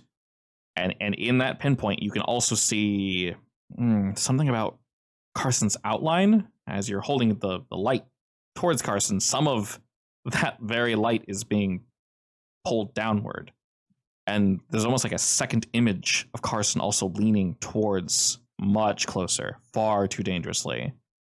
But after a moment, Carson, you're able to kind of pull yourself back. But as you do, Kaiba, you see almost as if the pen, the little nib that you like hang on your shirt. The clip. Yes. The little clip. In its bending and twisting in space and time, it caught on a part of your hand, Carson. And it stuck into your finger in this instant, literally within a second, just gone. And you pull your hand away and you pull your body away. The light, everything distorts and becomes plain. And Kaiba, for whatever reason, you were transfixed by this as well, as if it just lasted for far too long. And a lot of things are going to happen very suddenly right here.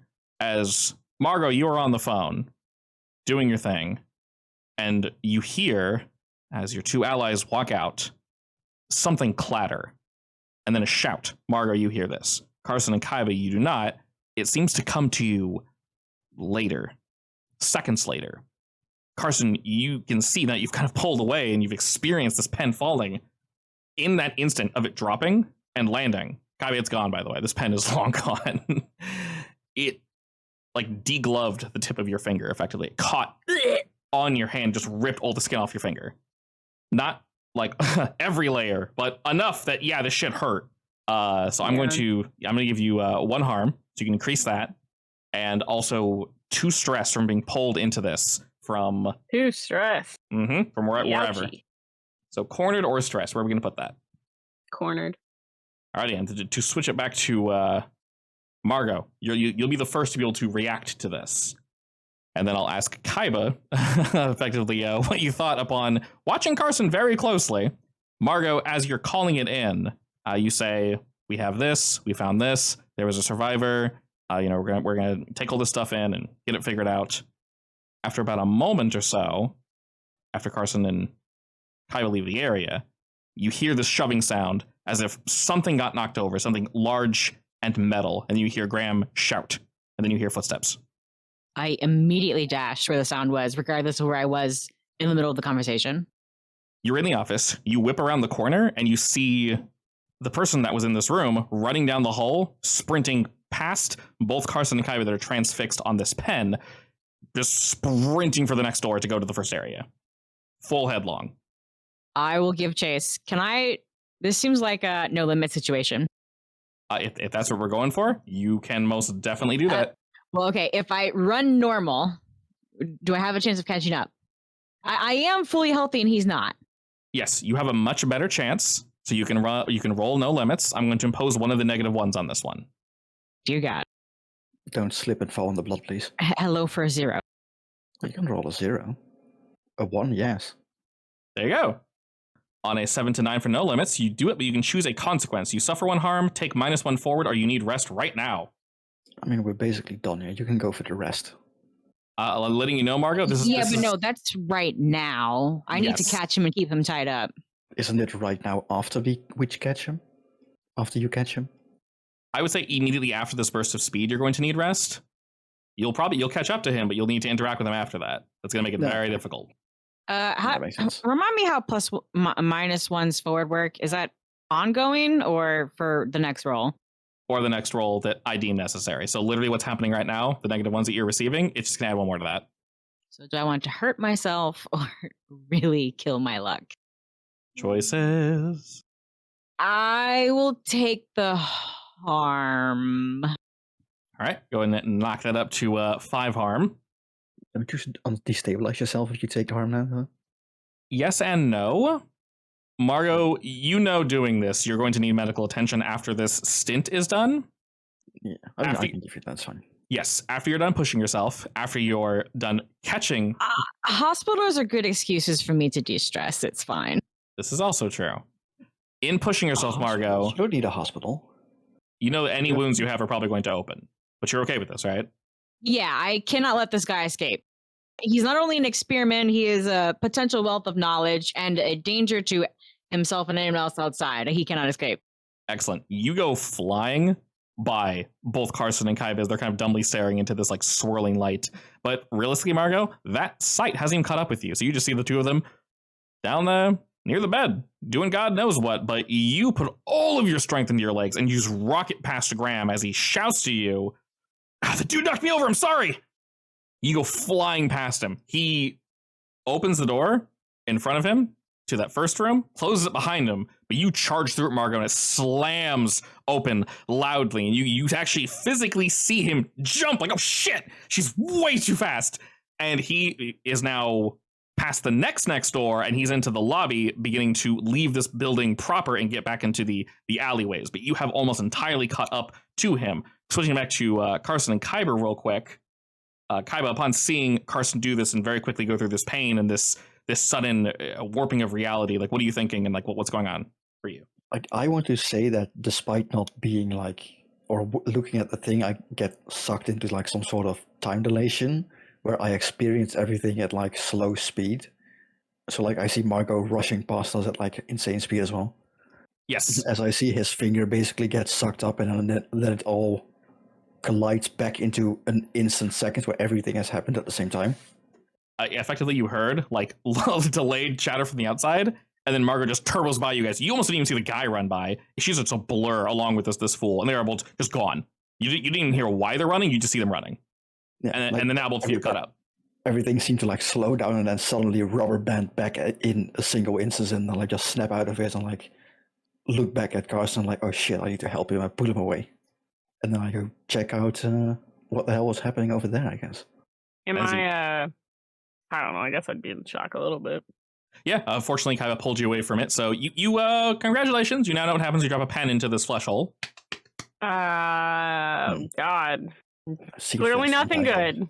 Seems there's some kind of event horizon or something that sucks things in, I guess. Oh, an event horizon is a good word for that. You should probably note that when the team arrives.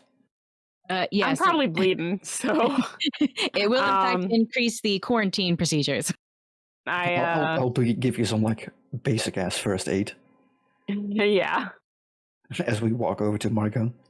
Grandma's up and looking around the corner at you guys like, what the hell? Like, why is Carson bleeding? And ow, I'm sorry. I tried grabbing him, I promise. Don't worry about it. We're leaving. After the team arrives, at least. Graham goes up to follow you guys, but Margot and this guy are far ahead of you all. Margot, you have effectively caught up to him, and he is attempting to book it. Now that you've gotten closer to him, you're catching glimpses of something else. On him or somewhere else? On him. Particularly focused on him. You can see at every footstep, maybe at the panic of you suddenly catching up with this burst of speed. The tiles under his feet seem to be cracking, but not necessarily where he's placing his own feet. It seems to be in the areas surrounding, definitely focused on where he's placing the pressure, but it doesn't necessarily add up. And you can sort of see almost like an extra vision around his body that's only there for a moment. Then it flickers away. Oh. Yes. He cannot be allowed back into society. He's about 3-ish feet from the door. You're right behind him, Margot. What do you do? I thought I effing warned you to stay put, and I will lunge. All right. What is your intention? I would like to basically tie him up. So you're trying to jump on him and like hold him still? Yeah. Okay. I would say that would probably fall wonderfully into act under pressure. And for this one, I will apply the last negative one. And it'll be gone after that. So just 1 minus 1? Correct. That's the final one. Excellent. A mixed success means you're indeed going to catch up to him. But there's always got to be a but. I mean, there's something unnatural going on over here, so yeah. Oh, yeah. Definitely. I will also shout to Carson and Kaiba, what the fudge are you doing? Experimenting. What we get paid for. They haven't caught up to you just yet. I'm just like, Yeah, no, I'm shouting lungs full. Yeah. Oh God. In fact, Margot, you tackle this person into the metal door as he's opening it, and both of you launch outside, slamming into the concrete and skidding across. Fortunately, you use him as a wakeboard, and you're basically surfing on him, rather than your flesh being scraped across the countertop here. So yay, good on you. As long as it slows him down. A little, yes. And as you jump on him and begin to kind of grab onto him, you notice he is incredibly strong. His weak, wiry frame. Now I'm wondering if they left him behind on purpose. I mean, if he's so strong, he should have been able to escape. So No, it's but still- I'm thinking he's channeling something that he shouldn't Maybe. be able to under normal circumstances. I mean, honestly, well, I don't know this, of course, yet, but above board, I think there's something is inhabiting his body. Yeah, maybe. You jump onto him, Margot, and you're attempting to kind of pull his arms back and just get his ass pinned down. As he turns to you, you notice his head kind of banged up against the floor and scraped a little. He turns, and you can see a good chunk of his skin has just gotten ripped off and torn, and he's not bleeding red, or if he is, it's far too dark. The look he is giving you is just a pure disdain, and he's smiling. As you're trying to hold him back, he is very, very aggressively wrestling with you. You know, one wrong move here, Margot, you got him. But one wrong move, and this guy could turn the table in a heartbeat. All right, my full focus is on just tying him down. I'll worry about everything else later. As you have him sort of in this position, you can't really move outside of just pinning him down and having him held with your raw brute force. You can feel your body starting to ache. As I mentioned, this individual's far stronger than they look. All right, then I will shout, I need some help here. As you shout that, your allies catch up to you. But before they do, he whispers to you, "What are you planning on doing, fleshbag?" Flesh bag. And Carson and Kaiba, you come through the door and you see Margot on top of this guy. Let me guess, your name's not Rick anymore, is it? He's just smiling at you, just looking. And Carson and Kaiba, you see Margot on top of this dude, and he looks all wired up, ready to spring, ready to strike. While it looks like Margot has him down, you are just feeling a radiated danger coming from this location. Is there anything I can do to help Margot? Well, I guess I'm bleeding. Does Kaiba possess any contraptions that are really good for lockdown? Unless God is going to allow me to use magic, no. I do technically have a magical laboratory, but... It will take time, which you definitely do not have. Can guess. someone just punch him unconscious? I think somebody, not me, do it. I mean, I can support. I just can't attack because my toughness is shit. So I can support. I can help out. If you want to grab something, I'll punch. Sure. All right, if you want to go for a mix-up, Margot, you can roll to kick some ass. And then Kaiba, if you're rolling to help, you can very much do that. Definitely roll first, though, Margot. Oh, perfect, a 9. A +1 give you a 10. Assuming I succeed. Which I do. Nice. Excellent. You quickly jump off him, Margot. As Kaiba, you move in without needing to really use your strength, working off of how Margot already had him positioned.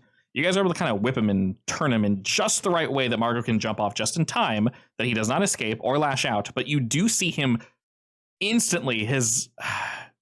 You're not sure if you actually see this or not, but you know, Margot, as you go to punch out against him, you timed this properly. You spaced this properly.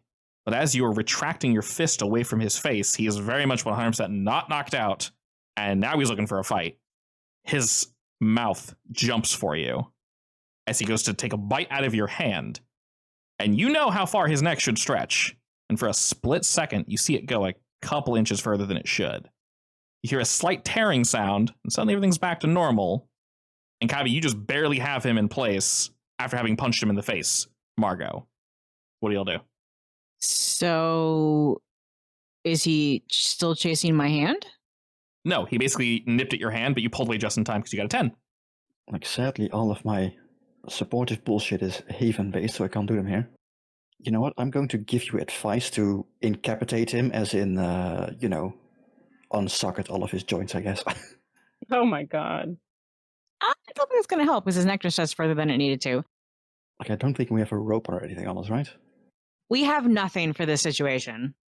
No, I mean, realistically, you came here in your van. Carson could be running to get a rope. I don't see why you wouldn't have it on you, Margot. Wait. I know us. I know. How about I give you advice to pin him down to the ground with your sword? That's not Like, going to work either. Literally drive it through him so he can... I mean, he might try to escape, but at the same time, easier to hold him down. Okay, his neck stretched. Did it twist around? In that split second, it might have. It instantly went back, though. Can I grab him in a chokehold to cut off his windpipe? Yeah, you definitely can. I mean, I don't think he breathes. Yeah, but even if it's something inhabiting his body, the body still needs to breathe. I mean, his blood was very black, so his body might already be dead. It might literally be a flashback. I have to try it. Sure, I guess. I have to try it. Yeah, I mean, Kaiba currently has him for at least one moment locked down. If you want to jump in and basically replace it and try to knock him out, you can roll back under pressure and basically try your best. Okay, an 11, excellent. And Margot, with this, you're able to whip in quickly, taking over for Kaiba, and as you position yourself in like just the right way, you start to pull him under. And for a second, you think to yourself, he's not breathing, like in a way that benefits him. But you realize as he's kind of reaching out and trying to scratch at you and such, for some reason he can't reach you. He is starting to go out though, and right before his eyes are fluttering and his eyes are starting to roll back into his head, Carson and Kaiba, you see, while in this current state he cannot reach Margot, he's very adamant about trying to scratch at her. He's trying to bite at her arms. He obviously cannot reach. Margot, you're pulling tighter and tighter and tighter. And right before he passes out, you two, Carson and Kaiba, see him trying to reach at her with his nails, claws, something. And you know that before he goes out, he's going to try to do something to her. What do the two of you do? Is there anything I can do to stop him? I mean, protect someone. Even while I'm Bleeding? Yeah, sure. I'm gonna try just protecting your her. finger, you baby. I know, but I'm just a guy. Well, I I don't like getting hurt. You're also a bar guy, right? Yeah. Yeah, your hands are kind of important. Well, failure. I tripped and I hurt myself even more. So, Kaiba, if you'd like, you can assist with that since the two of you are currently free. I help out his help out. Excellent. All right. No issue whatsoever. Ugh. All right, so Kaiba, you aren't going to suffer any damage whatsoever, but we do indeed bring up the protect someone from a 6 to a 7. You're going to protect them okay, but you'll suffer some or all of the harm they were going to get. I'm going to go ahead and say you're going to suffer all the harm that Margot was going to get. Yeehaw. Yeehaw, How much partner. harm is that? Is going to be 2 armor-piercing harm. As he reaches back, it looks as if he's trying to gouge out Margot's eyes. Right as he reaches, and he's smirking as if, I got you, bitch. You move in, Carson, and are you wearing like a jacket or something? Yeah. You're able to kind of whip it around the creature's arms and like pull them back and away. And you notice right before Carson like is able to fully get his grip, Kaiba, he might slip at the last second. This thing is far too strong. You help and you reach out and you pull the jacket back as well. So his arms are kind of tangled up in this thing. You hear one of them pop and you hear a shredding of the material, and suddenly something long and sharp, Carson, digs into your forearm and rakes up your arm all the way to the back of your hand. Oh, God. How much? Hmm? How much do I mark this for? You'll mark 2 harm and you'll be unstable. Oh my God. You are Anyway, go on. bleeding very heavily from your arm. You actually feel the claws dislodge from the back of your hand. You can see his nails extended to these like blackish green, just nasty looking jagged things. But just like that, they're there and they are gone. And shakes, shudders one more time. Arms fall limp, body falls limp. And Margot, you have officially knocked this fool out. I will keep squeezing and pick my phone back up. We need that quarantine ASAP for both the body and the victim. All right, the panicked person on the other line, after hearing all this running and smashing and slashing and screaming, they're worried. All that was against you, Margot. In fact, I'm sure there's probably a code for strength of quarantine. I'm going to use the strongest one. Excellent. They fully understand. I would say you have enough shit in the back of your, van, just basic things. You could have rope. You would have like a pair of handcuffs. That's not too outlandish, of course. That you can, if you need to, basically get this person detained so they don't just wake up and go on a rampage instantly. And the two of you are in pain. Graham is now at the front door looking at you guys, looking at the thing, sort of with a ripped jacket on its like head, back, general area. And everything seems quiet for now. Great. Let's turn the jacket into a straitjacket. Yeah, fetch whatever rope jackets we need to make sure this guy can't move. Yeah, they seem to have been passed out for just long enough that you guys dash over. Fortunately, we're fairly close to where we parked. Grab all the stuff we need. We get him nice and locked up. About 30 minutes. He's definitely woken up, but he's saying nothing. Just staring at you all. I.C.S. arrives. We got maximum quarantine. And they move in to the best of their ability. You guys are going to still be unstable, Carson and Margot, but they try to get you guys wrapped up on top of what you already have in terms of first aid, Margot. But they let you guys know whatever paperwork you've taken with you that you need to look at. If you're taking this case, of course, you may take with you. You've already basically, broken down precisely what exactly we're looking at here. So if you'd like, the 4 of you, I don't know who this kid is. You're basically all dismissed if you'd like. They should be able to take over from here. From this case or the building? You guys can leave now. You're clearly not doing well, the two of you. So you two need to get wrapped up. Please do so. We can't do this here. Yeah, we can leave. Yeah, whatever paperwork you have, you can keep it for now. Just don't lose it. Obviously, they're taking the thing. They are aware of the flesh hole. They won't touch it. Don't worry. Yes. I assume you guys told the agents about what you did. Yes. Do not cross the event horizon. I am going to glare daggers at you because I didn't realize you two were doing that. Oh, it's our job. You should see what I did with Maverick when we were fighting. Actually, is that canon above board? Yeah, the necromancer? Yeah, I'd say it's canon. Okay. Or do you disagree, God? Which part? It was very deeply magical, so I'm not sure if it's still Kaiba and Maverick's case. We'll just pretend it was less magical. Yeah, sure. Just down on the magical wee bit. That's fine. I mean, blessed salt and a shotgun's fine, yeah. Yeah, it's fine. You should have seen what Maverick and I did when we were busy in that house with the clocks. Oh yeah, he told me about that. It was okay to do it then. I mean, it was as far as we could tell at least, stable environment. Didn't expect it to be such an aggressive hole, I guess. I'm fine. Besides, he's fine. All right, Graham. You can look through all these notes with us. If you need some help patching up, I can do it in my haven. I mean, I think I need to go to the doctor right now, so that's fine. And as you guys kind of head over to the resting place of Kaiba, Graham lets y'all know that I can maybe take pictures of some of this stuff and look at things. Y'all head to your infirmary. I need to take a day or two off. This is a lot for me. You know what? Stay in touch, then. Yeah. I'm proud of Graham for knowing his boundaries. Saw a little too much. Still no Finn. He's going to take a couple days probably to decompress. I need to take some time off. Yeah, definitely. And that's fine. Yeah, with that, yes, he has been secretly keeping stress rolls for Graham hidden for us. He's at 6 or something. His eyes are melting. The 3 of you that are damaged, including not here Jay, all of you can reduce your harm by 1. As Carson and Margot will be spending time with Kaiba. You guys are kind of all relaxing, maybe going over notes. And Kaiba's doing his best to shine where he shines, which is, yes, the 2 of you can unmark unstable, Margot and Carson. So y'all are set there. Your wounds should no longer be squirting. Yay. Yes, I'm going to introduce you to my haven.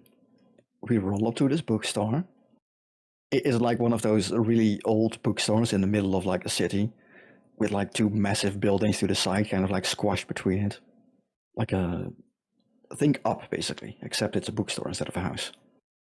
It's a couple story stall. Wow, this is nice. And inside you see this guy sitting behind the counter. That's my adoptive father, Hendry. What's his name? Hendry. I guess that means our parents are dead. Yes, we'll talk about that in a bit. I'll introduce Hendry to you, and he has like that weird sparkle in his eye, like, oh, I'm so excited. But he's like an old and kindly man. He's just doing his thing. Okay. Carson might actually know this store because we trade in like a lot of old books, specifically like the really expensive ones and the more mystical ones. Might have done business before. The mystical ones are my Yes. main. Not Like, honestly, expertise, anything obviously, but like any book that is like hard to get, you can probably get here. And we basically go into the back to like the top floor, so all the way to the 4th floor or something, which is Kaiba's room, which is these two. Damn. Except a lot messier though. Piles of books and such. Got it. Yeah.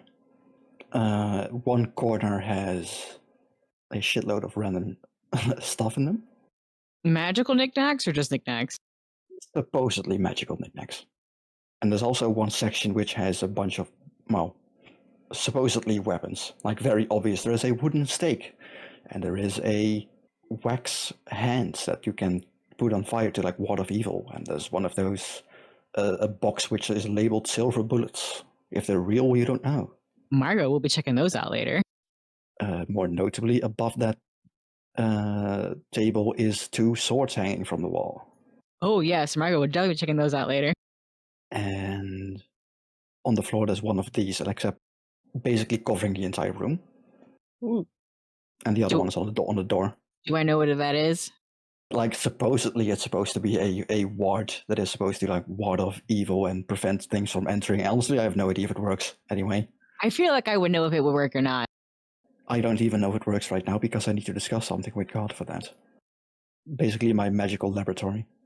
Because magic doesn't really do anything.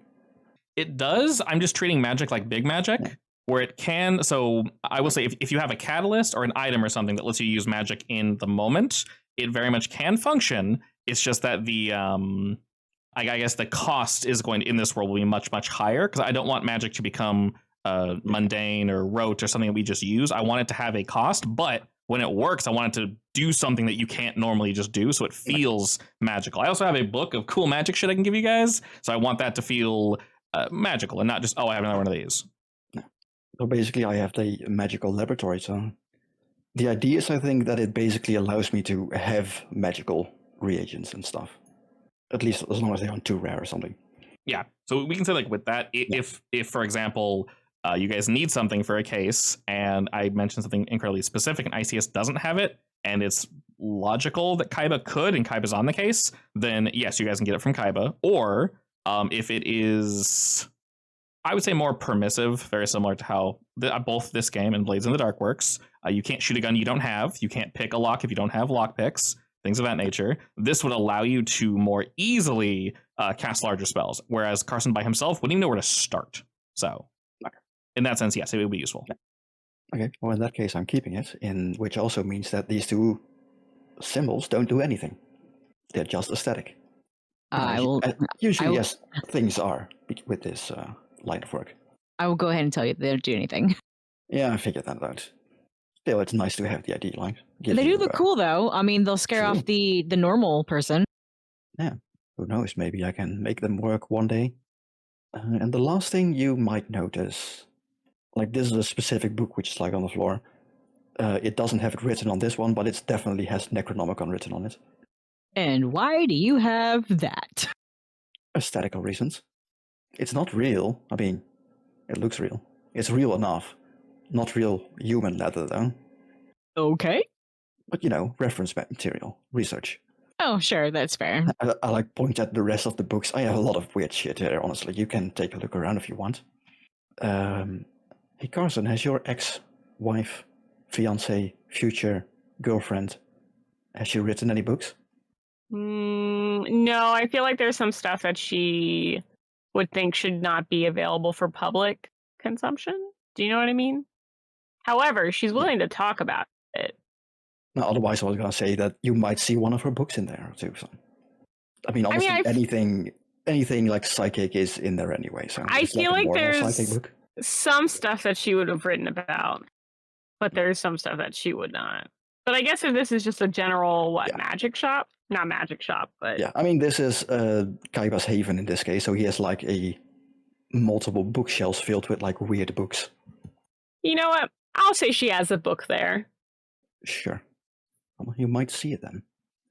I look for it alphabetically. Is it that It organized? isn't specifically ranged alphabetically. It's arranged per like Vibe. weirdness subdivision. By vibe. There is one corner for cultist books. There's one corner for mythology. There's one corner for fringe science. There's one college for psychic bullshit. There's a dream section, stuff like that. Psychic bullshit. But yeah. Well, welcome to my haven, I guess. Very nice. Feel free to use this place as your base of operations. I have plenty of reference materials here to find out shit. I would like to sleep. Carson is impressed, but he's also unwell. Yes, well, I have like a section with like medical supplies where you can sit down and lay back. Sounds good. Mentally or physically unwell? Both. Yes. Excellent. Yes.